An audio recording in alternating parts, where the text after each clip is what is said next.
Hi అండి, welcome back to Lalitha's kitchen. ఈరోజు మన వీడియోలో స్పెషల్ వచ్చేసి రాగి సంగటి అలాగే కోడి కూర ఎలా చేయాలో చూపించబోతున్నా. ఎప్పుడు కోడి కూర చేసినా రైస్తో కానీ చపాతీతోటి కానీ తింటూ ఉంటాం కదా, అలా కాకుండా ఇలా ఒక్కసారి రాగి సంగటి చేసుకుని చికెన్ కర్రీ వేసుకుని తినండి. టేస్ట్ అనేది చాలా బాగుంటుంది. మనం వీక్లీ వన్స్ కానీ మంత్లీ వన్స్ కానీ తింటూ ఉన్నా కానీ హెల్త్కి కూడా చాలా మంచిదండి రాగి సంగటి అనేది. మీరు కూడా ఇలా ఒకసారి ట్రై చేయండి. ముందుగా చికెన్ కర్రీ ఎలా చేయాలో చూపిస్తా, దాని తర్వాత రాగి ముద్ద. ముందుగా 1 kg వరకు చికెన్ తీసుకుని శుభ్రం చేసుకుని కొంచెం పసుపు, ఉప్పు, కారం, ధనియాల పొడి, జీలకర్ర పొడి, కొబ్బరి పొడి అలాగే నిమ్మరసం పిండుకొని వీటన్నిటిని బాగా కలుపుకోండి. మసాలాలు మొత్తం ముక్కకు పట్టేటట్టు ఒక 2 minutes పాటు బాగా కలుపుకొని ఒక 1 hour పాటు చికెన్ అనేది పక్కన పెట్టుకోండి. 1 hour తర్వాత ఒక ప్యాన్లో ఆయిల్ వేసుకుని ఆయిల్ హీట్ అయిన తర్వాత ఒక బిర్యానీ ఆకు, ఒక ఇంచు దాల్చిన చెక్క, ఉల్లిపాయ, పచ్చిమిర్చి, కొంచెం పసుపు వేసుకుని ఉల్లిపాయలు లైట్గా కలర్ చేంజ్ అయ్యేంత వరకు ఫ్రై చేసుకోండి. ఉల్లిపాయలు కొంచెం కలర్ చేంజ్ అవుతున్నాయి అన్నప్పుడు ఫ్రెష్గా దంచుకున్న అల్లం వెల్లుల్లి పేస్ట్ అనేది యాడ్ చేసుకోండి. అల్లం వెల్లుల్లి పేస్ట్ పచ్చివాసన పోయేంత వరకు మీడియం ఫ్లేమ్లో పెట్టి బాగా ఫ్రై చేసుకుని కట్ చేసి పెట్టుకున్న టొమాటో ముక్కలు వేసి టొమాటో అనేది మెత్తగా అయ్యేంత వరకు మగ్గించుకోండి. టొమాటో మెత్తగా మగ్గిన తర్వాత ఇందులో మనం ముందుగా మ్యారినేట్ చేసి పెట్టుకున్న చికెన్ అనేది యాడ్ చేసుకుని ఒక 2 minutes పాటు బాగా కలుపుకోండి. చికెన్ బాగా కలుపుకొని మూత పెట్టేసి ఒక 10 to 15 minutes పాటు సిమ్లోనే కుక్ చేసుకోండి. 10 to 15 minutes తర్వాత చికెన్లో నుంచి వాటర్ అనేది వచ్చి 75% వరకు కుక్ అయిపోతుందండి. చూసారా, ముక్క కూడా సెపరేట్ అయిపోతుంది, అంటే చికెన్ అనేది ఆల్మోస్ట్ కుక్ అయిపోతుంది. ఇప్పుడు మన గ్రేవీ కన్సిస్టెన్సీ తగ్గట్టు వాటర్ అలాగే ముక్క ఉడకడానికి తగ్గట్టు కూడా వాటర్ యాడ్ చేసుకుని మరో 10 to 15 minutes పాటు సిమ్లోనే కుక్ చేసుకోండి. చూసారా, ఆయిల్ అనేది ఇలా సెపరేట్ అయ్యి ముక్క అనేది సాఫ్ట్గా కుక్ అయిపోతుంది.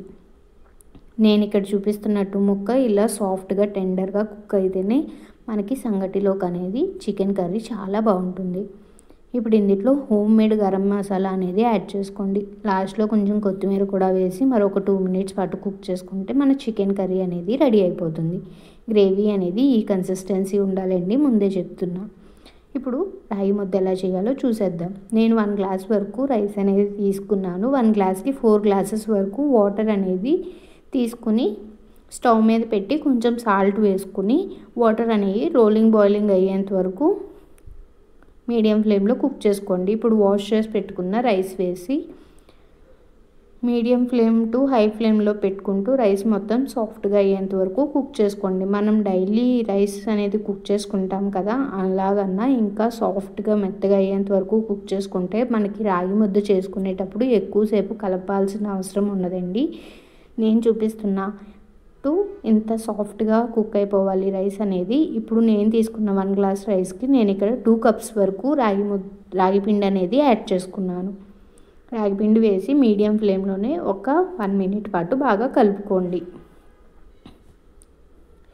పిండి మొత్తం రైస్లో కలిసిన తర్వాత ఇప్పుడు సిమ్లో పెట్టుకొని గ్యాస్ అనేది మొత్తం కింద నుంచి పైకి కలుపుకుంటూ రాగి పిండి అనేది రైస్ మొత్తానికి పట్టేటట్టు బాగా కలుపుకోవాలి.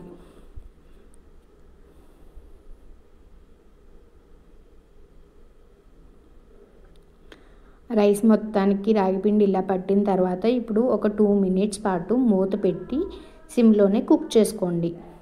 ఇలా చేస్తే ఇందులో ఏదైనా చెమ్మ ఉన్నా కానీ మొత్తం చెమ్మ అనేది పోతుంది. 2 minutes తర్వాత మన రాగి ముద్ద అనేది పూర్తిగా కుక్ అయిపోయిందండి. ఇప్పుడు ఒక ప్లేట్కి నెయ్యి అనేది అప్లై చేసుకోండి.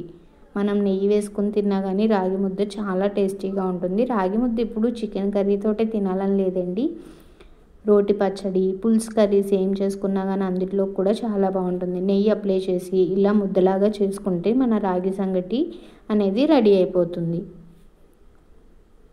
నేను చూపిస్తున్నట్టు ఇలా ప్రెస్ చేసుకుంటూ ఒక రౌండ్ ముద్దలాగా చేసుకోవాలి. అంతే, ఎంతో సింపుల్గా అయిపోయే రాగి ముద్ద కోడి కూర రెడీ. మీరు కూడా ఇలా ఒకసారి ట్రై చేసి ఎలా వచ్చిందో నాకు కామెంట్స్లో చెప్పండి. అంతే ఈ వీడియో. Bye bye. Please do like, share and subscribe to my channel.